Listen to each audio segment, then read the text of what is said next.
नमस्कार। स्वागत है आप सबका राजनीति के इस अखाड़े में। मेरा नाम है अजय सितिया। मित्रों, सुप्रीम कोर्ट में फिर एक अजूबा हो गया है।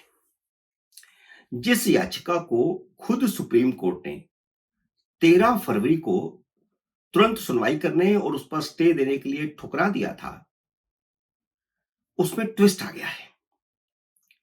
11 मार्च को जब उसी याचिका को कांग्रेस की एक नेता ने दाखिल किया, तो चीफ जस्टिस के निर्देश पर उसे तुरंत सुनवाई के लिए स्वीकार कर लिया गया।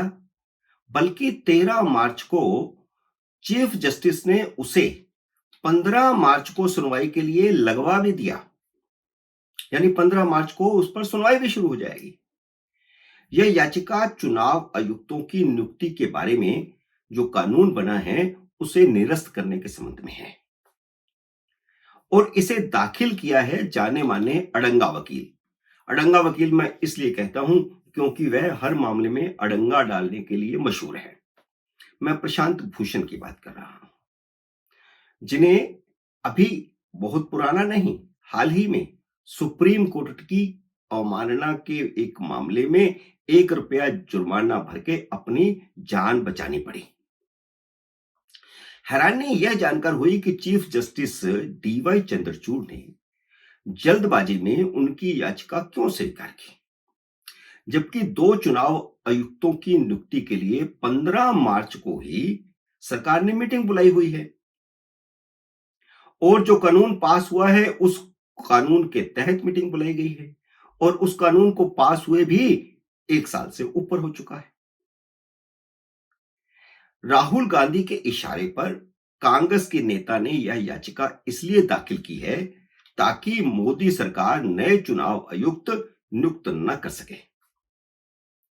मैं इसके बारे में ज्यादा विस्तार में नहीं जाता, बस संक्षेप में इतना बता देता हूं कि 1993 तक एक चुनाव आयुक्त हुआ करता था जिसे केंद्र सरकार नियुक्त किया करती थी। सरकार की मशीनरी एक पैनल बना करके देती थी जिसे प्रधानमंत्री के सामने रखा जाता था और प्रधानमंत्री उसका रिकॉर्ड देख करके, उस पैनल में सभी सदस्य जो होते थे उनका रिकॉर्ड देखकर और विधि मंत्री या जिस भी मंत्री से सलाह करनी हो उससे सलाह करने के बाद राष्ट्रपति को भेज देते थे अपनी सिफारिश के साथ कि इन्हें नियुक्त किया जाए। अब मुझे यह बताने की जरूरत नहीं है कि 1993 तक किसकी सरकारें थी, कौन कौन प्रधानमंत्री था और कौन कौन नियुक्त हुए थे। 1993 में टीएन शेषन चुनाव आयुक्त थे और उनकी नियुक्ति राजीव गांधी के समय हुई थी। जब राजीव गांधी प्रधानमंत्री थे तब से वह चले आ रहे थे। वह राजीव गांधी के बहुत करीबी थे और सोनिया गांधी के इशारे पर आए दिन नरसिम्हा राव के लिए कोई ना कोई नई मुसीबत खड़ी करते रहते थे। तो नरसिम्हा राव ने उन्हें काबू करने के लिए एक कानून बनाकर आयोग को 3 सदस्यीय बना दिया, लेकिन कानून में नियुक्ति का कोई प्रावधान फिर भी नहीं रखा गया। नियुक्ति की प्रक्रिया वो ही पुरानी कि प्रधानमंत्री के सामने एक पैनल आएगा, प्रधानमंत्री उसमें से एक चयन करेंगे, चयन करके राष्ट्रपति को भेज देंगे, वही प्रक्रिया। टीएन शेषन ने इस नए कानून को चुनौती दी कि यह 3 सदस्यीय नहीं हो सकता, 1 सदस्यीय ही होना चाहिए, लेकिन सुप्रीम कोर्ट ने उनकी याचिका को ठुकरा दिया और 3 सदस्यीय आयोग को हरी झंडी दे दी। आयोग के तीनों सदस्यों को बराबर के अधिकार भी मिल गए, यानी जो चीफ इलेक्शन कमिश्नर होगा वह फर्स्ट अमंग इक्वल होगा, उसे कोई विशेष अधिकार नहीं होंगे। नियुक्ति की वही परंपरा 2014 तक चलती रही। जैसे ही केंद्र में भाजपा सरकार आई और नरेंद्र मोदी प्रधानमंत्री बन गए, नियुक्ति प्रक्रिया पर सवाल खड़े करने शुरू कर दिए गए। कांग्रेस ने सोनिया गांधी के चाटुकार नवीन चावला और एमएस गिल को चुनाव आयुक्त और मुख्य चुनाव आयुक्त बनाने पर किसी ने कोई आपत्ति नहीं की थी और गिल को तो बाद में रिटायर होने के बाद राज्यसभा का सदस्य बनाया गया और यूपीए सरकार में मंत्री बनाया गया। कोई लॉकअप पीरियड नहीं रखा गया, इधर वह वहां से रिटायर हुए, इधर उनको राज्यसभा दे दी गई। तो इसका मतलब क्या है इसका मतलब साफ है कि कांग्रेस अपनी मर्जी से अपने समर्थकों को चुनाव आयुक्त बनाती थी और उस पर किसी को कोई आपत्ति नहीं थी। यानी देश का यह जो लेफ्ट लेनिंग गैंग है, उन्हें जो काम कांग्रेस करे उस पर कोई आपत्ति नहीं, और वही काम अगर नरेंद्र मोदी करें तो उन्हें वह अलोकतांत्रिक लगने लगता है, असंवैधानिक लगने लगता है। 1 जनवरी 2015 को ही सरकार बने अभी 6 महीने हुए थे, सुप्रीम कोर्ट में एक याचिका डाल दी गई कि प्रधानमंत्री को चुनाव आयुक्तों की नियुक्ति से रोका जाए। याचिका में कहा गया था कि जैसे सुप्रीम कोर्ट में जजों की नियुक्ति एक कोलेजियम करता है, उसी तरह चुनाव आयुक्तों की नियुक्ति के लिए भी कोलेजियम बनाया जाए। 2019 के लोकसभा चुनाव से पहले लेफ्ट गैंग फिर सक्रिय हुआ और कोर्ट पर जल्द से जल्द फैसले का दबाव डाला।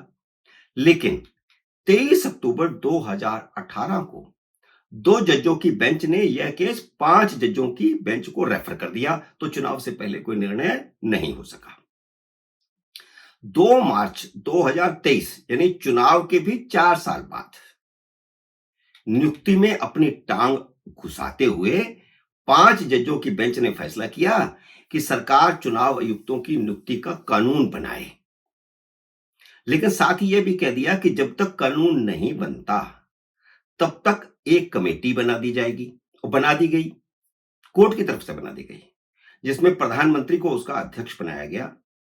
लोकसभा में सबसे बड़े दल का नेता यानी विपक्ष का नेता, जैसे मौजूदा विपक्ष के नेता अधीर रंजन चौधरी को विपक्ष के नेता का दर्जा हासिल नहीं था, तो फिर वहां लिखा गया कि जो सबसे बड़े दल का नेता हो विपक्ष का, उसे, और साथ में चीफ जस्टिस को मेंबर बना दिया।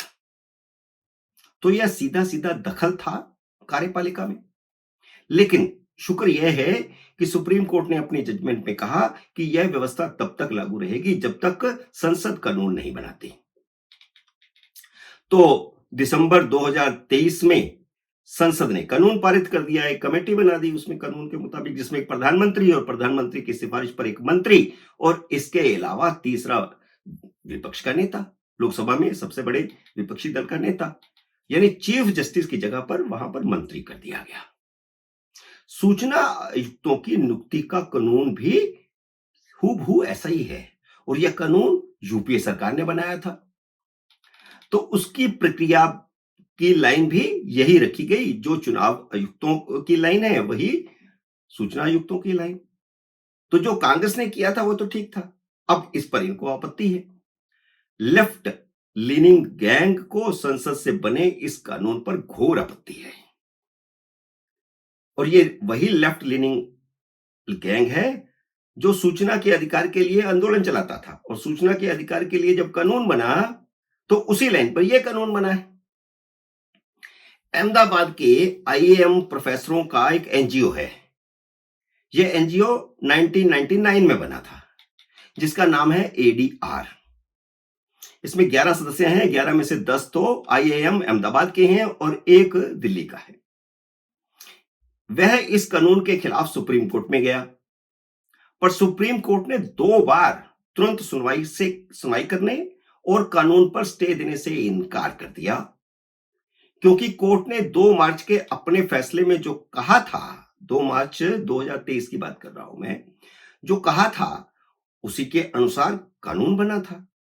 कोर्ट ने तो यही कहा था ना कि संसद कानून बनाए, तो उसी के अनुसार यह कानून बन गया था। मैंने शुरू में ही बताया कि आखिरी याचिका 13 फरवरी को ठुकराई गई थी, जो एडीआर की थी। लेकिन अब जब अरुण गोयल के इस्तीफे के बाद सरकार ने 15 मार्च को मीटिंग रख दी कमेटी की 2 नए चुनाव आयुक्त नियुक्त करने के लिए, तो कांग्रेस के पेट में दर्द शुरू हो गया।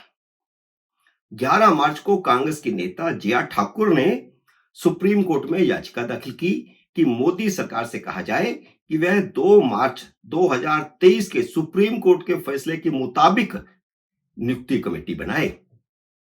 यानी संसद से जो कानून पास हुआ है उसका कोई मतलब नहीं। 13 मार्च को इसी याचिका में एडीआर फिर घुस गई, जिसकी याचिका 13 फरवरी को ठुकरा दी गई थी। एडीआर के वकील हैं अनारकी फैलाने वाले जाने माने प्रशांत भूषण,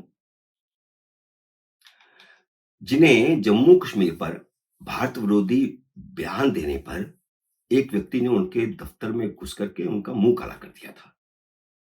सवाल यह है कि जो वकील कंटेम्प्ट ऑफ कोर्ट का सजा याफ्ता है, उसकी याचिका पर चीफ जस्टिस डीवाई चंद्रचूड़ ने अचानक तुरंत सुनवाई के लिए क्यों मंजूर किया? क्या चीफ जस्टिस कार्यपालिका में दखल देने का इरादा रखते हैं?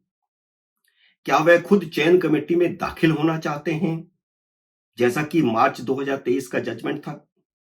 इन सवालों का जवाब तो फैसले में मिलेगा, लेकिन chief election commissioner Rajeev Kumar को चुनावों की घोषणा से कोई नहीं रोक सकता।